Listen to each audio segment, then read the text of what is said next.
परमेश्वर की कृपा हम सब पे बनी रहे। നമുക്ക് ഇന്നത്തെ ചിന്തയ്ക്കായിട്ട് മത്തായിയുടെ സുവിശേഷം आज के मनन के लिए मत्ती के सुसमाचार 24-ാമത്തെ അധ്യായം 24वें अध्याय അതിന്റെ 14-ാമത്തെ വാക്യം നമുക്കൊന്ന് उसका വായിക്കാം. 14वां कलम हम पढ़ेंगे। और राज्य का यह सुसमाचार सारे जगत में प्रचार किया जाएगा कि सब जातियों पर गवाही हो, तब अंत आ जाएगा. രാജ്യത്തിന്റെ ഈ സുവിശേഷം സകല ജാതികൾക്കും സാക്ഷ്യമായി ഭൂലോകത്തിലൊക്കെയും പ്രസിദ്ധിക്കപ്പെടും. അപ്പോൾ അവസാനം വരും. എപ്പോൾ അവസാനം വരും? कब अंत आएगा?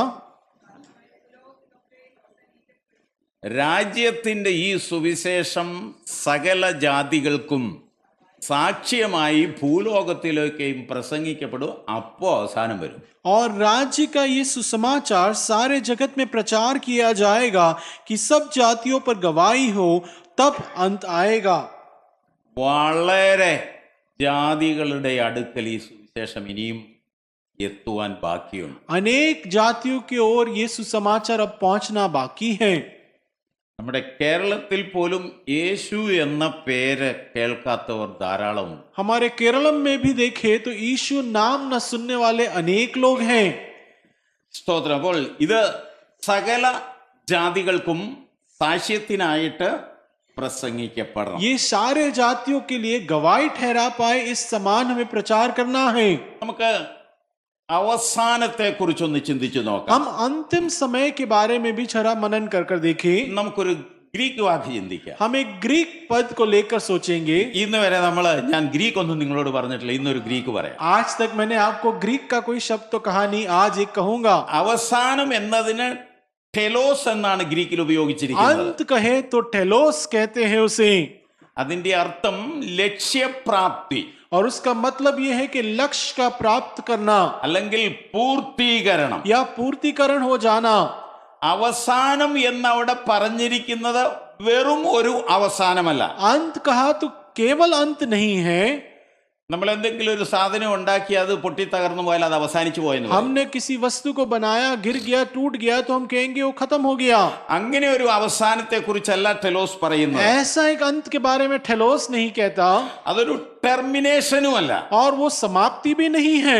ഒരു കാര്യം അതിന്റെ പൂർത്തീകരണത്തിൽ എത്തുന്നതാണ് ടെലോസ് അല്ലെങ്കിൽ അവസാനം എന്നോട് एक कार्य उसके पूर्तिकरण की ओर पहुंच जाता है, उसे ठेलोस किया कहा जाता है। അതിന്റെ ലക്ഷ്യത്തിൽ എത്തിച്ചേരുക. उसके लक्ष्य में वो पहुंच जाता है। നമ്മൾ ലേഖനത്തിൽ ഒരു കാര്യം വായിക്കുന്നുണ്ട്. पत्रों में से हम एक बात को पढ़ते हैं, ഓട്ടക്കളത്തിൽ ഓടുന്നവർ അനേകർ, ഒരാൾ ഫിനിഷിംഗ് പോയിന്റിൽ दौड़ में तो अनेक लोग दौड़ते हैं, लेकिन अंतिम चरण में एक ही व्यक्ति पहले पहुंचता है। അപ്പം അത് ഓടി തീർന്നു എന്ന് പറയുമ്പോൾ അവസാനിച്ചു എന്നല്ല, അവിടെ ചെന്ന് അതിന്റെ റിസൾട്ട് അവൻ പ്രാപിച്ചു, പ്രതിഫലം മേടിച്ചു. दौड़कर खत्म कर दिया ऐसा नहीं होता है, वो दौड़कर उस को अंत तक पहुंचकर उसको पुरस्कार मिलता है। നമ്മളൊരു കെട്ടിടം പണിതു, എല്ലാ പണിയും തീർത്തു, അതിനകത്ത് കയറി പാർക്കുമ്പോൾ അത് പൂർത്തിയായി. हम एक इमारत को बना तो लेते हैं, सारी बातों को खत्म कर कर उसके अंदर जाकर जब हम निवास करते हैं तब हम कहते हैं कि पूर्तिकरण हो गया। പരിസമാപ്തി എന്ന് പറഞ്ഞാൽ എന്താണെന്ന് നമുക്കൊന്ന് നോക്കാം. परिसमाप्ति कहे तो उसे हम क्या कहते हैं, जरा देखें। ലോക ചരിത്രം ഒരു ലക്ഷ്യവുമില്ലാതെയല്ല മുൻപോട്ട് പോയിക്കൊണ്ടിരിക്കുന്നത്. लोग संसार का इतिहास कोई लक्ष्य के बिना आगे नहीं जा रहा है। വലിയ വെള്ളപ്പൊക്കമുണ്ടായി രണ്ട് കരയും നശിപ്പിച്ചു പോകുന്ന ഒരു വെള്ളപ്പൊക്കം പോലെയൊന്നുമല്ല ലോകചരിത്രം പോകുന്നത്. बड़ा जल प्रलय होकर दोनों किरानों में बाढ़ आ गई, खत्म हो गया, ऐसे नहीं संसार आगे बढ़ता। പക്ഷെ ലോകത്തിന്റെ സംഭവങ്ങളും ഭരണ സംവിധാനവും കാണുമ്പോൾ നമുക്ക് തോന്നും ഒരു ലക്ഷ്യവും ഇല്ലാതെ ഇത് മുമ്പോട്ട് പോകുക. लेकिन इस दुनिया की जो शासन है और जिस प्रकार चल रहा है, हमें लगता है कि कोई लक्ष्य के बिना ही ये आगे बढ़ रहा है। നമുക്ക് പിറകിലുണ്ടായിരുന്ന സകല ചരിത്രങ്ങളും हमारे पीछे जो कोई इतिहास है, ഇപ്പോഴുള്ള ചരിത്രങ്ങളും अब जो इतिहास रचा जा रहा ഇനി है, സംഭവിക്കാനുള്ള अब ചരിത്രങ്ങളും जो होने वाले इतिहास की बातें हैं, ദൈവം നിശ്ചയിച്ച കേന്ദ്രത്തിലേക്കാണ് അത് പോയിക്കൊണ്ടിരിക്കുന്നത്. परमेश्वर ने जो नियुक्त किया हुआ केंद्र की ओर ही वो बढ़ता जा रहा है। അല്ലെങ്കിൽ ആ അവസാനത്തിലേക്കാണ് ചരിത്രം മുൻപോട്ട് या वो പോയിക്കൊണ്ടിരിക്കുന്നത്. अंतिम क्षण की ओर ही इतिहास बढ़ता जा रहा है। സുവിശേഷ പ്രസംഗം എല്ലാവരും കേട്ട് കഴിയുമ്പോൾ അവസാനം ഉണ്ടാകുന്നു എന്ന്. सुसमाचार सारा जगत जब सुन लेगा तब अंत हो जाएगा। അങ്ങനെ ഈ സുവിശേഷം എല്ലാവരുടെയും അടുക്കലെത്തി കഴിയുമ്പോൾ और इस समान सुसमाचार सबके पास जब पहुंच जाएगा, ദൈവത്തിന്റെ രാജ്യം അതിന്റെ പരിപൂർണതയിലേക്ക് ഈ ഭൂമിയിൽ വഴിമാറും. परमेश्वर का राज्य उसकी परिपूर्णता की ओर बदल जाएगा। എന്തെങ്കിലും ഒരു കാര്യം അവസാനിക്കുക എന്നല്ല. कोई भी बात खत्म हो जाए ऐसी नहीं है। ഒരാൾ മരിച്ചാൽ നമ്മൾ പറയും അവൻ അവസാനിച്ചു എന്ന് പറയും. एक व्यक्ति मर जाता है तो हम कहते हैं कि उसका अंत हो गया है, അല്ലെങ്കിൽ എന്തെങ്കിലും നഷ്ടം സംഭവിച്ചാൽ എല്ലാം തീർന്നുപോയി എന്ന് പറയും. या कुछ नष्ट हो गया तो हम कहेंगे सब खत्म हो गया അങ്ങനെ है। എന്തെങ്കിലും നഷ്ടം സംഭവിച്ചുകൊണ്ടുള്ള ഒരു അവസാനത്തെ കുറിച്ചല്ല ഇവിടെ ऐसा പറയുന്നത്. कोई भी नष्ट हो जाए ऐसे अंत की बात को यहाँ नहीं कहा जाता है। പിന്നെ ഒരു യാത്ര ഇവിടെ തുടങ്ങി നമ്മൾ ഡൽഹിയിൽ കൊണ്ട് അവസാനിപ്പിക്കുമ്പോൾ അത് അവസാനിച്ചു എന്ന് നമ്മൾ പറയും. यहाँ पे एक यात्रा शुरू कर दिल्ली में पहुंच जाए और वहां अंत हो जाता है तो हम कहेंगे यात्रा अंत हो गया।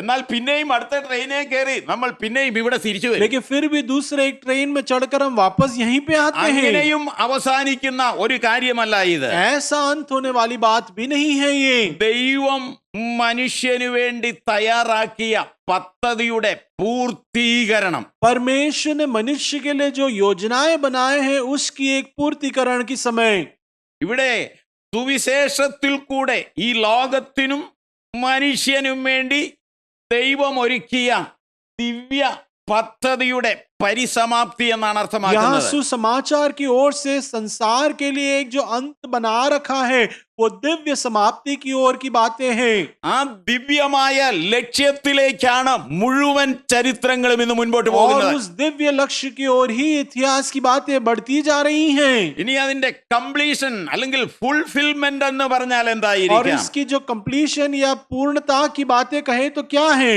ദൈവപുത്രനായ യേശു ക്രിസ്തുവിന്റെ മനുഷ്യാവതാരം, परमेश्वर का पुत्र यीशु मसीह का मनुष्य रूपी धारण, യേശു ക്രിസ്തുവിന്റെ പ്രസംഗമോ ശുശ്രൂഷകളോ, यीशु मसीह के प्रचार की सेवकाइयां, യേശു ക്രിസ്തുവിന്റെ മരണവും പുനരുത്ഥാനവും, यीशु मसीह का मृत्यु और पुनरुद्धारण, ഇതൊക്കെ വരുവാനുള്ളതിന്റെ ഒരു പൂർത്തീകരണമായിട്ട് നമ്മൾ ये കണ്ടോണം. सारी बातें उसके आने वाली पूर्तिकरण के लक्षण के रूप में देख लें।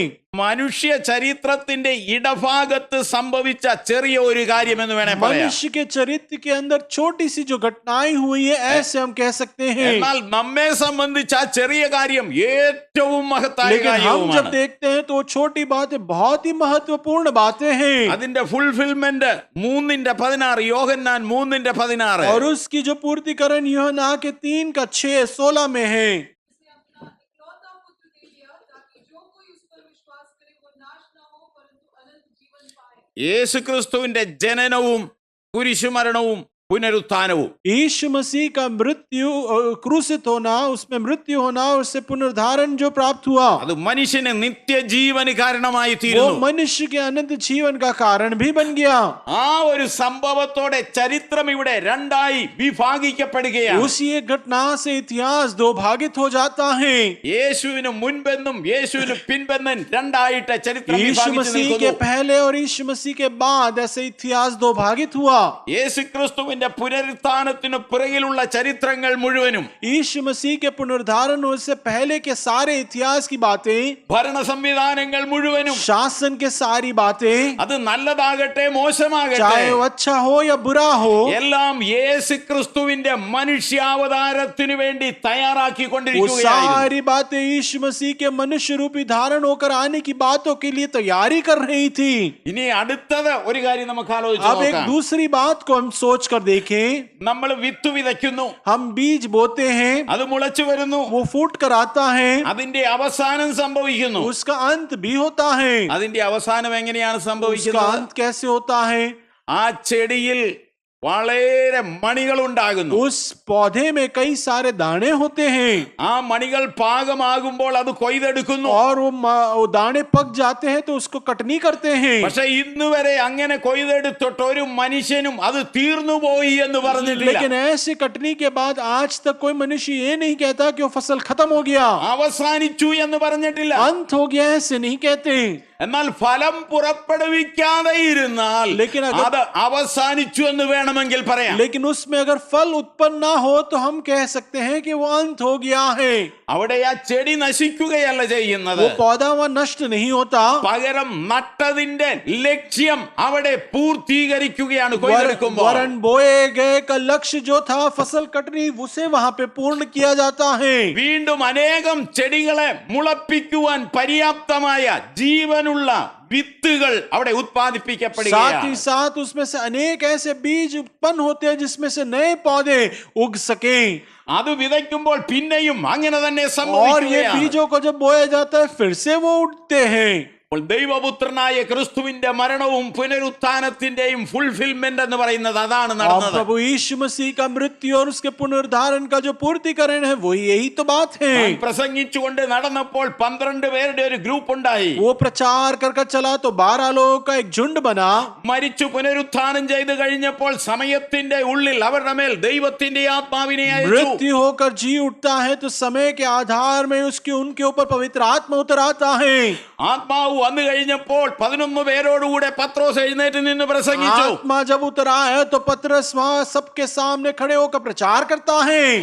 എത്ര പേർ അവിടെ രക്ഷിക്കപ്പെട്ടു? 3000 പേരെന്ന് നമ്മൾ വായിക്കുന്നു. कितने लोग वहां उद्धार पाए? 3000 लोग.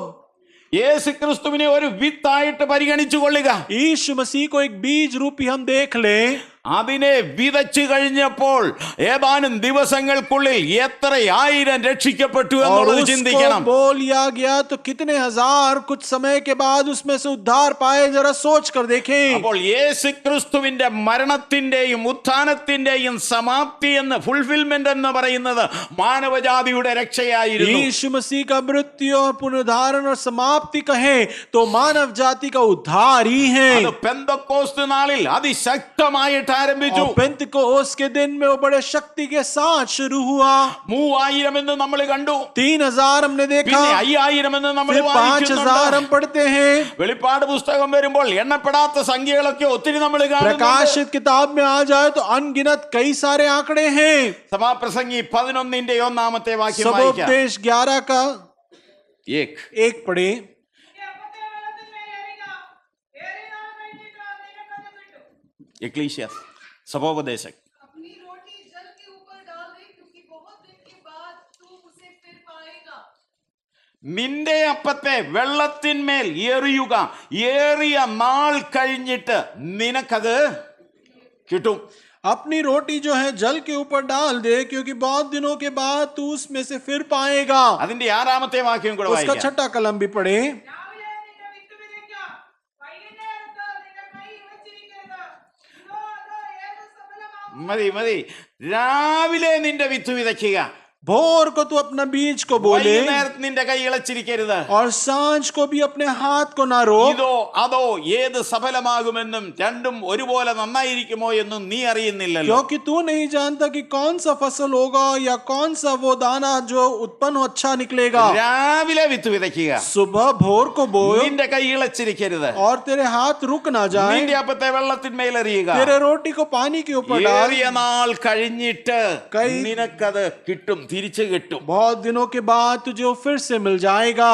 ആരൊക്കെയോ ഏതൊക്കെയോ സമയത്ത് വിത്ത് വിതച്ചതിന്റെയും വെള്ളത്തിന്മേൽ എറിഞ്ഞ അപ്പത്തിന്റെയും റിസൾട്ട് ആയിട്ടാണ് ഇവിടെ നമ്മൾ ഇത്രയും പേര് ഇന്നിരിക്കുന്നത്. कोई तो कुछ समय पहले कोई तो बीज बोया था, किसी ने तो कोई रोटी जल के ऊपर डाला था, उसी के परिणाम से आज हम लोग यहाँ बैठे हैं. അതുമാത്രമല്ല, केवल इतना नहीं, യേശു ഒരു കാര്യം പറഞ്ഞു. यीशु मसीह ने एक बात कहा, ഞാൻ ജീവന്റെ അപ്പമാകുന്നു. मैं जीवन का रोटी हूँ. ഈ ജീവന്റെ അപ്പത്തെ എറിഞ്ഞതുകൊണ്ടാണ് നമ്മൾ എല്ലാവരും ഇന്ന് ജീവനോടെ ദൈവത്തെ ये മഹത്വപ്പെടുത്തുന്നത്. जीवन की रोटी को क्योंकि फेंका गया था, इसीलिए तो हम यहाँ बैठकर उस जीवन के रोटी को हम धन्यवाद देते हैं. എന്നാൽ അതിന്റെ ഒരു പങ്ക് നമ്മളെയും തമ്പുരാൻ लेकिन उसका ഏൽപ്പിച്ചിരിക്കുകയാണ്. एक भाग परमेश्वर ने हमें भी सौंप रखा है. ഈ ലോകത്തിന്റെ അവസാനത്തെ അതിവേഗത്തിലാക്കുവാൻ നമ്മളെ കൊണ്ടും കഴിയും.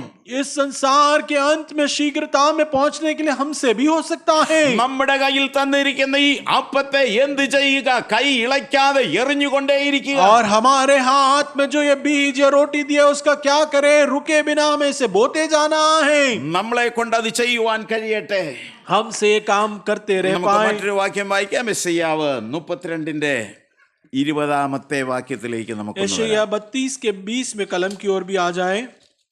വെള്ളത്തിനരികത്തുള്ള വിതയ്ക്ക് ആളുകളെയും കഴുതകളെയും അഴിച്ചുവിടുകയും ചെയ്യുന്നവരെ നിങ്ങൾക്ക് ഭാഗ്യം. न्यायी धन्य हो तुम जो सब जलाशयों के पास बीज बोते और बैलों और गधों को स्वतंत्रता से चराते हो. വിതയ്ക്കുന്നവരെ കുറിച്ച് പറഞ്ഞേക്കുന്ന കണ്ടോ?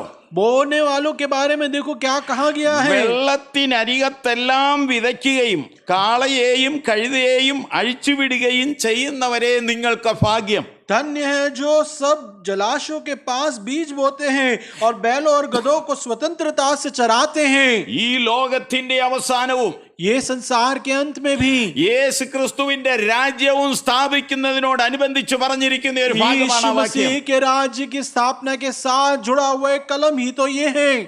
ഇനിയും അതിന്റെ ചില കാര്യങ്ങൾ നമുക്ക് ആലോചിച്ച് अब നോക്കാം. उसकी कुछ बातों को हम मनन करें. സ്തോത്രം. 2 വലിയ പൂർത്തീകരണമാണ് ഇവിടെ दो बड़े സംഭവിക്കുന്നത്. पूर्तिकरण की बातों को यहाँ हम देख पाते हैं. ഒന്ന് ദൈവിക ദൗത്യത്തിന്റെ പൂർത്തീകരണം. पहला तो परमेश्वर ने दिया हुआ जो दौत्य है उसकी पूर्तिकरण. അത് തന്റെ സഭയെ ഏൽപ്പിച്ചിരിക്കുന്ന സുവിശേഷീകരണം എന്ന ദൗത്യത്തിന്റെ वो പൂർത്തീകരണം. अपने कलीसिया को जो सुसमाचार का सौंपा गया वह कर्तव्य. അത് ചെയ്യുവാൻ നമ്മൾ താമസിക്കും തോറും ഒരു പക്ഷെ ഇവിടെ അവസാനം സംഭവിക്കുവാനും और वो താമസിച്ചേക്കാം. करने में अगर हम देरी करते रहेंगे तो शायद अंत भी देरी होगा.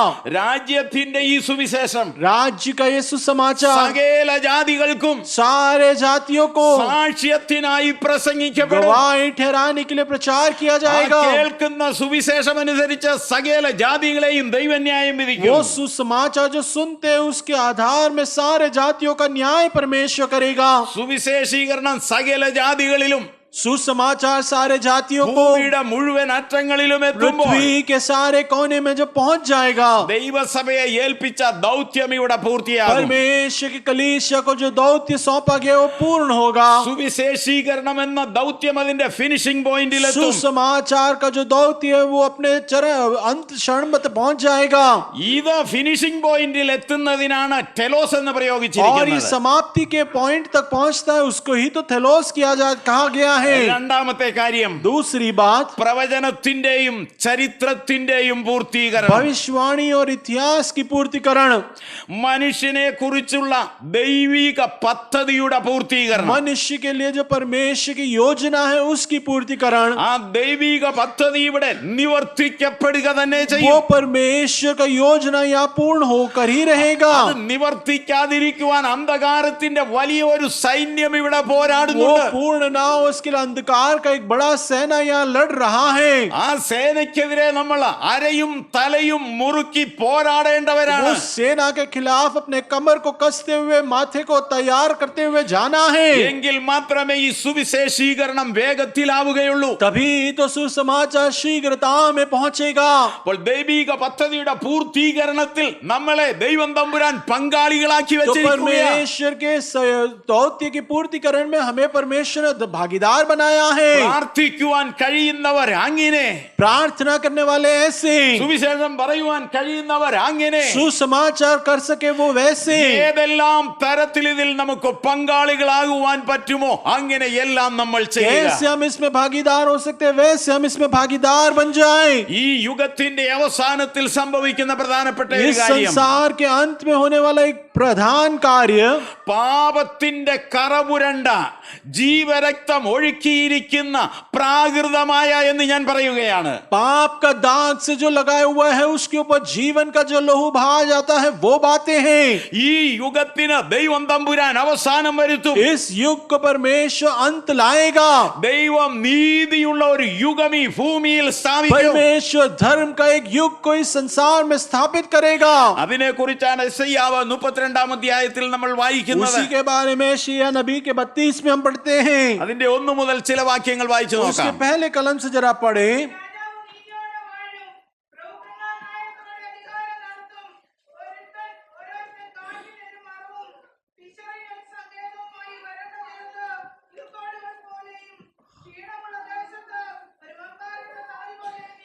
കാണുന്നവരുടെ കണ്ണ് ഇനി മങ്ങുകയില്ല, കേൾക്കുന്നവരുടെ ചെവി ശ്രദ്ധിക്കും, അവിവേകികളുടെ ഹൃദയം പരിജ്ഞാനം ഗ്രഹിക്കും, വിദ്വാന്മാരുടെ നാവ് തടവില്ലാതെ വ്യക്തമായി സംസാരിക്കും, ദോഷനെയും യുക്തമെയും 15 തൊട്ട് വായിക്കാം. ഇനി 15 തൊട്ട് വായിച്ചേ. 15 से भी മൊത്തം पढ़े। വായിച്ചാൽ ഒത്തിരി സമയം എടുക്കും.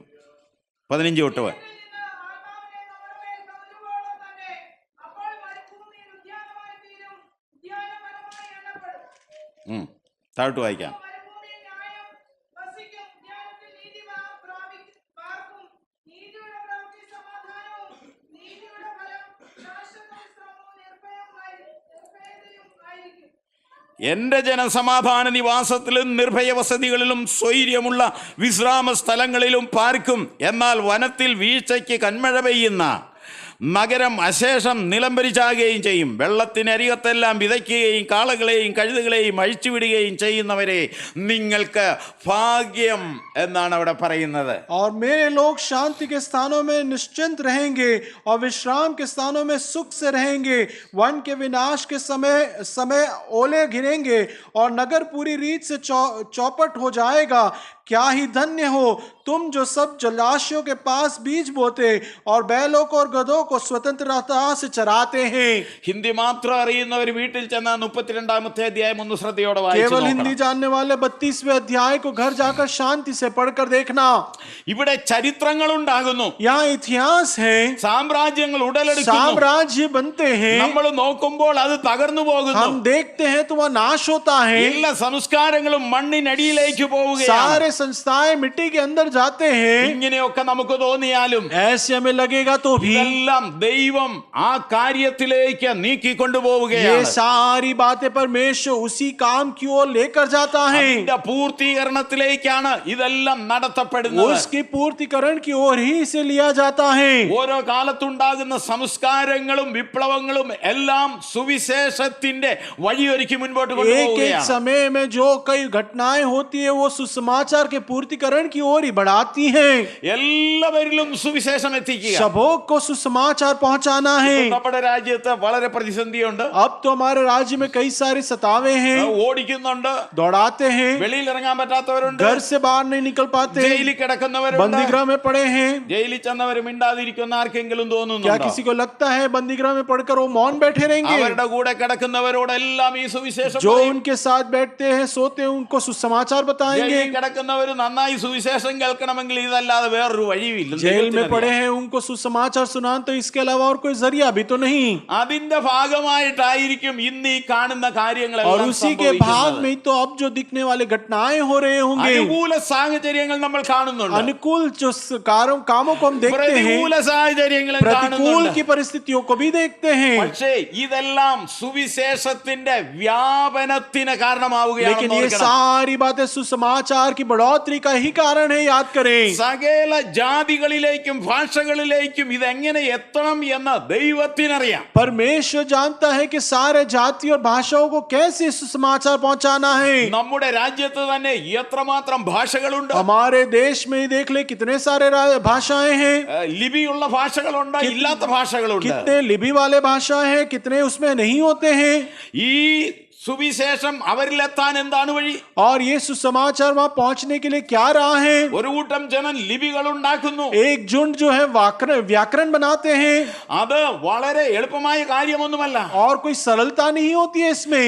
അത് അവരുടെ ഒരു ആയുസ് മുഴുവനും അതിനുവേണ്ടി ചിലവിടുമ്പോഴായിരിക്കും ചെയ്തു തീർക്കാൻ और പറ്റുന്നത്. अपने पूरे जिंदगी को उसमें निकाल दे तब जाकर एक लिपि को बनाते हैं। അതിനുശേഷം മർക്കോസിന്റെ സുവിശേഷമോ യോഹന്നാന്റെ സുവിശേഷമോ പ്രിന്റ് ചെയ്ത് അവരുടെ और उसके കയ്യിലെത്തിക്കുകയാണ്. बाद मरकस या यूना के सुसमाचार को लिखकर छाप कर उनके पास पहुंचाते हैं। പുറത്തുനിന്ന് നോക്കുന്നവർക്ക് ഒരു കാര്യം തോന്നാം, बाहर से खड़े रहकर देखने वाले एक बात को शायद देख सोचेंगे ഇവരെന്ത് ചെയ്യുകയാണ്? ये क्या कर रहे हैं? ഇവരിങ്ങനെ കുത്തിയിരുന്ന് ലിപി ഉണ്ടാക്കിയാൽ എന്തോ ആ ये പ്രയോജനം? लोग बैठकर इस समान लिपि लिखते हैं, उससे क्या फायदा है? അത് നോക്കുന്നവർക്ക് തോന്നാം. देखने वालों को शायद ऐसा എന്നാൽ लगेगा। ദൈവത്തിന്റെ ദൃഷ്ടിയിൽ ആത്മാക്കളുടെ രക്ഷയ്ക്ക് വേണ്ടിയുള്ള പദ്ധതിയാണ് Amen. നടക്കുന്നത്. लेकिन परमेश्वर की दृष्टि में उन आत्माओं के उद्धार के लिए योजनाएं बन रही हैं। അതിന് ഈ ചരിത്രത്തെ എങ്ങനെ നിയന്ത്രിക്കണമെന്നുള്ളതും ദൈവത്തിന് ദൈവത്തിന് और അറിയാം. ये इतिहास को कैसे नियंत्रण करना है वो भी प्रभु यीशु जानता ആര് है. ഭരിച്ചാൽ അത് നടക്കുമെന്നും कौन ദൈവത്തിന് അറിയാം. शासन करेगा तब ये होगा वो भी जानता है. ആ വിധത്തിലാണ് കാര്യങ്ങൾ മുൻപോട്ട് उसी പോയിക്കൊണ്ടിരിക്കുന്നത്. हिसाब से बात आगे बढ़ती जा रही है. അവസാനം എന്ന് പറയുന്നത് अंत की बातें कहें तो ഈ ലോകം ഇല്ലാതെ പോകുന്ന ഒരു ये സാഹചര്യമല്ല. संसार में खत्म हो जाएगा ऐसा नहीं है. ദൈവത്തിന്റെ ലക്ഷ്യം അന്ത്യത്തിലെത്തുക എന്നതാണ്. परमेश्वर का लक्ष्य यही है कि अंतिम क्षण तक पहुंचाना है. ആൾക്കാർ ലോകാവസാനം ലോകാവസാനം എന്ന് പറഞ്ഞങ്ങ് പോവുകയാണ്. लोग तो कहते हैं संसार खत्म हो रहा है कर जा रहे हैं. ലോകാവസാനം എന്ന് പറയുമ്പോൾ ജനം ഭയപ്പെടുകയാണ് ചെയ്യുന്നത്. संसार का अंत कहे तो लोग डरते हैं. ഇതെല്ലാം അങ്ങ് കത്തിപ്പോകുമെന്നാണ് ये വിചാരിക്കുന്നത്. सब जल जाएगा ऐसे सोचते हैं. രണ്ട് കാര്യത്തിലൂടെ നമുക്ക് ഈ दो കാര്യം बातों को മനസ്സിലാക്കാം. इस समान हम समझते हैं. എല്ലാ കാര്യത്തിനും ദൈവത്തിനൊരു മാസ്റ്റർ പ്ലാൻ ഉണ്ട്. सारे बातों के लिए परमेश्वर का एक मास्टर योजना है. മനുഷ്യന്റെ സൃഷ്ടിപ്പോടെ ചരിത്രം ആരംഭിക്കുകയാണ്. मनुष्य के सृष्टि से ही इतिहास शुरू होता है. ഈ ചരിത്രം മുഴുവനും ചുമ്മാതെ അങ്ങ് ഒഴുകുകയല്ല. ये इतिहास यूं ही खत्म शुरू नहीं होता. ഒരു ചുഴലിക്കാറ്റ് കറങ്ങി നാശം ഉണ്ടാക്കുന്നത് പോലെ അല്ല ചരിത്രത്തിന്റെ പോക്ക്. एक आंधी आ जाता है ऐसा इतिहास को नाश करने वाली बातें नहीं അത് आगे എവിടെയെങ്കിലും പോയി അടിക്കും. या कहीं पे भी जाकर ये അത് टकराएगा. എങ്ങോട്ടാ പോകുന്നതെന്നറിയില്ല. कहाँ जा रहा है वो भी नहीं पता. പോകുന്ന വഴിയെല്ലാം നാശമുണ്ടാക്കി जहाँ जहाँ जाता है പോവുകയാണ്. वहाँ नाश कर जाता है. എന്നാൽ അങ്ങനെയല്ല ലോക ചരിത്രം മുൻപോട്ട് लेकिन പോകുന്നത്. संसार का इतिहास इस समान नहीं जाता है. അവര് ബോംബിടുന്നു, ഇവിടെ ബോംബിടുന്നു, മിസൈൽ വിടുന്നു, പലതും वहाँ സംഭവിക്കുന്നു. बॉम्ब डाल रहे, यहाँ डाल रहे, वहाँ मिसाइल डाल रहे, कई घटनाएं होती हैं. ഇവരൊക്കെ എന്താണ് കാണിക്കുന്നതെന്ന് നമ്മൾ ये ആലോചിക്കും. लोग क्या कर रहे हैं हम सोचते हैं. ഇല്ല, ദൈവം അറിയാതെയല്ല ഇതൊന്നും नहीं, परमेश्वर के സംഭവിക്കുന്നത്. अनजान कोई बात नहीं होता. മനുഷ്യന്റെ സൃഷ്ടിയോടെ ദൈവം ആ ചരിത്രം ആരംഭിച്ചു വെച്ചു. मनुष्य के सृष्टि से वो इतिहास को परमेश्वर ने शुरू कर दिया है. സൃഷ്ടിപ്പിന്റെ ചരിത്രത്തിലെ സെന്റർ പോയിന്റ് എന്ന് പറയുന്നതാണ് യേശുവിന്റെ ക്രൂശീകരണം. सृष्टि के जो केंद्र कहे वही है परमेश्वर के क्रूसित होना. അങ്ങനെ ആ ചരിത്രത്തിന്റെ അവസാനം അവിടെ സംഭവിക്കുകയാണ്. और वैसे ही इतिहास का अंत वहां होता है. ഗലാത്യ ലേഖനം 4-ാം അധ്യായത്തിന്റെ 4-5 വാക്യം. गलाती 4 का 4 और 5. എന്നാൽ കാലസമ്പൂർണത വന്നപ്പോൾ ദൈവം തന്റെ പുത്രനെ സ്ത്രീയിൽ നിന്ന് ജനിച്ചവനായി ന്യായപ്രമാണത്തിന് കീഴ് ജനിച്ചവനായി നിയോഗിച്ചയച്ചു എന്നാണ് എഴുതിയിരിക്കുന്നത്. जब समय पूरा हुआ तो परमेश्वर ने अपने पुत्र को भेजा जो स्त्री से जन्मा और व्यवस्था के अधीन उत्पन्न हुआ ताकि व्यवस्था के अधीनों को मोल लेकर छुड़ा ले और हमको लेखपालेख होने का पद मिले. ദൈവത്തിന്റെ രക്ഷാപദ്ധതിയുടെ പൂർത്തീകരണത്തിന്റെ ചരിത്രം, परमेश्वर के उद्धार के पूर्तिकरण के इतिहास की बातें. യേശുവിന് ജനിക്കേണ്ടതിനു വേണ്ടി ഏത് ചരിത്രം പൂർണ്ണമാകണമായിരുന്നു? यीशु मसीह को जन्म लेने के लिए क्या बातें पूर्ण होने थे. അതിന്റെ സമയം പൂർണ്ണമായപ്പോൾ യേശു മനുഷ്യനായി ഭൂമിയിലേക്ക് വന്നു. उसका समय के पूर्तिकरण के लिए हुआ तब यीशु मनुष्य रूपी संसार में आया. ജനിക്കുകയല്ല और ചെയ്തത്. व्यर्थ में वो जन्म नहीं लेता है. ന്യായപ്രമാണം അനുസരിച്ചുള്ള ജനനമാണ് സംഭവിച്ചത്. नियम के हिसाब से ही वहां पे जन्म हुआ है. അങ്ങനെ ആ കാര്യം ചരിത്രത്തിൽ और പൂർത്തീകരിക്കപ്പെട്ടു. ऐसे वो बातें इतिहास में पूर्ण हुए. ഇനി നിൽക്കുന്നത് സുവിശേഷത്തിന്റെ अब जो പൂർത്തീകരണമാണ്. खड़ा है वो सुसमाचार की पूर्तिकरण का है. സകല ജാതികളിലും ഇതെത്തുക. सारे जातियों में बात पहुंचना है. ഇത് മനുഷ്യന്റെ കൈകളിൽ ये തന്നിരിക്കുകയാണ്. मनुष्य के हाथ में ही सौंपा गया है. എന്നാൽ ഈ പദ്ധതി ദൈവത്തിന്റെ പരമാധികാരത്തിലാണ് लेकिन ഇരിക്കുന്നത്. ये योजना परमेश्वर के हाथों में रखा गया है. ദൈവം തന്റെ ഹിതമനുസരിച്ച് ഇതിനെ നിയന്ത്രിച്ച് परमेश्वर अपने हित के हिसाब से इसको नियंत्रण करते हुए आगे बढ़ाता है. മടങ്ങി വരവിന്റെ സമയത്തെ കുറിച്ച് പറയുമ്പോൾ लेकिन परमेश्वर के आगमन की बातों को कहते हैं ആ तब സമയം പിതാവല്ലാതെ പുത്രൻ പോലും वो അറിയുന്നില്ലെന്നാണ് समय പറഞ്ഞിരിക്കുന്നത്. पिता के अलावा पुत्र भी नहीं जानता है. ഇതിന്റെ അവസാനം പിതാവല്ലാതെ പുത്രൻ പോലും അറിയുന്നില്ല इसका എന്നാണ് अंत तो പറയുന്നത്. पिता के अलावा पुत्र भी नहीं जानता है. ഒരു കാര്യം തിരുവചനത്തിൽ കൂടെ നമുക്ക് കൃത്യമായിട്ട് वचन അറിയാം. से एक बात को बड़े स्पष्टता से जानते हैं. പാപവും നാശവും നിറഞ്ഞ ഈ യുഗത്തിനൊരു അവസാനം തമ്പുരാൻ കുറിച്ച് पाप और വെച്ചിട്ടുണ്ട്. नाश से भरा हुआ युग को परमेश्वर ने एक नियुक्त समय रखा है कि खत्म करे. ഇത് അവസാനിക്കുന്നതിന് മുൻപ് യേശുവിൽ കൂടെ രക്ഷപ്പെടേണ്ടവർ മുഴുവനും ആ ये വഴിയിലെത്തും. अंत हो उससे पहले यीशु के द्वारा जिनको उद्धार पाना वो सब उद्धारता में आएंगे. സാത്താന്റെ സ്വാധീനത്തിലുള്ള ഈ ലോകത്തിനും ഭരണ സംവിധാനത്തിനും അവസാനം കുറിക്കുന്ന കാര്യമാണ് അവിടെ നമ്മൾ शैतान വായിക്കുന്നത്. के अधीन रहने वाले संसार और संसार की बातों के अंत के बारे में ही तो लिखा है। ആ ഒരു അവസാനത്തിന് വേണ്ടി നമുക്ക് ഒരുങ്ങാം. उस एक अंत के लिए हम सब तैयार हो जाएं। കർത്താവിന്റെ മടങ്ങി വരവിന് വേണ്ടി പ്രത്യാശയോടെ ഒരുങ്ങാം. परमेश्वर के आगमन के लिए आशा से हम जागते रहें। നമ്മൾ ജീവിക്കുന്ന ഈ ലോകം നമുക്ക് വളരെ जो പ്രയാസമുള്ളതാണ്. संसार में हम जीते हैं बहुत कठिनाई वाला है हमारे लिए। ചരിത്രവും ഭരണ സംവിധാനവും അങ്ങനെ മുൻപോട്ട് इतिहास പോയിക്കൊണ്ടിരിക്കുകയാണ്. और सरकार उसी हिसाब से आगे बढ़ता है। രാജ്യത്തിന്റെ സുവിശേഷം എല്ലാവരിലും എത്തിക്കേണ്ടതിന് ഈ കാര്യമെല്ലാം ദൈവം राज्य के നിയന്ത്രിച്ചുകൊണ്ടിരിക്കുന്നു. सुसमाचार पहुंच जाने के लिए ये सारी बातों को परमेश्वर तैयार करता है। ആ അവസാനം വേഗത്തിലാകുവാൻ നമുക്ക് उस ബന്ധപ്പെടുത്താം. अंत को शीघ्रता में लाने के लिए हम प्रयास करते रहें। രാജ്യത്തിന്റെ ഈ സുവിശേഷം राज्य के ये सुसमाचार സകല ജാതികളിലും പ്രസംഗിച്ചു കഴിയുമ്പോൾ सारे जातियों में जब प्रचार किया जाएगा അപ്പോൾ അവസാനം സംഭവിക്കും. तब अंत हो जाएगा। ദൈവത്തിന്റെ രാജ്യം പുതുയുഗ പിറവി അവിടെ സംഭവിക്കുമെന്ന തിരുവചനം वचन സാക്ഷ്യപ്പെടുത്തുന്നു. गवाही देता है कि परमेश्वर का राज्य एक नया संसार तब स्थापित होगा। നീതി വസിക്കുന്ന പുതിയ ആകാശത്തിനു വേണ്ടി, धर्म से बनाया हुआ आकाश के लिए, നീതി വസിക്കുന്ന പുതിയ ഭൂമിക്ക് വേണ്ടി धर्म से बनाया हुआ पृथ्वी के लिए പ്രത്യാശയോടെ നമുക്ക് കാത്തിരിക്കാം. आशा के साथ हम बाट ഈ जोएं। വചനങ്ങളാൽ കർത്താവ് നമ്മെ इन वचनों से അനുഗ്രഹിക്കട്ടെ. प्रभु में अनुग्रह